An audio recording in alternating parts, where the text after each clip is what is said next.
စားပါမယ်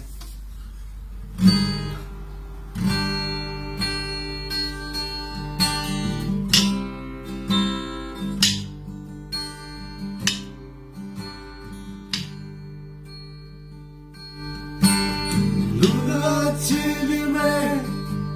စာရစိလေးထားတဲ့လောဘတော်သောမောဟရီလိုချင်ဘူးဝမ်းနဲ့ဒုက္ခရောက်တဲ့သူ